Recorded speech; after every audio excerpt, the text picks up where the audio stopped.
What is one of the biggest curveballs financially that hit you as you started growing? Because I think in general, the regular people or even business owners, oh, okay, I'm just gonna keep making more and more money, and it's just gonna keep compounding over time, and I'm gonna be at a million. Like that's not realistic. So tell me, like, what was one for you where you were like, oh man, this is really real.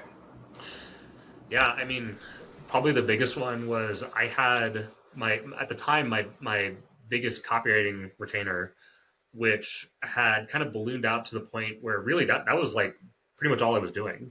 And there's a lot that went into that. Part of that was like just the kind of scope creep, which at least I was smart enough to negotiate the retainer rate to match the scope creep. Um, but even still, like I was so maxed out on my bandwidth between that and also being a new father, like the idea of trying to like squeeze more work into the bucket just didn't make sense. And then when that retainer was dropped, I was like, oh, okay, I got to figure out something new here.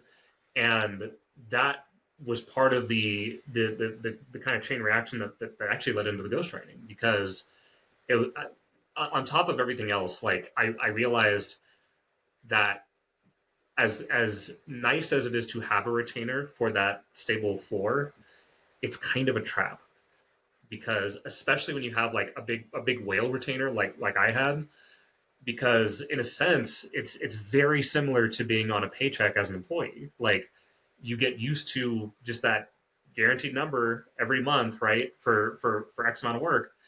And that can blind you and the fact that it was can soak up your bandwidth too.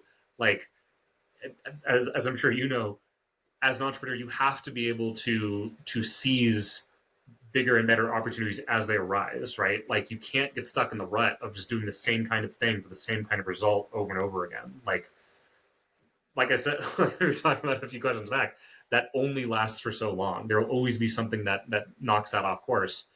And now with the ghostwriting, part of what I'm really intentionally building is how do I set this up so that I don't ever lull myself into sleep again, right? Like how do I essentially how do I keep myself on my toes? Um, because that's the one thing I've learned is like the real danger of success is exactly that. It can lull you into this false sense of security if and the longer you go, the worse it can get, right? This between like lifestyle creep and just the kind of creature comfort of like, hey, I'm making good money. But it's that old cliche. Sometimes you have to give up the good to go after the great.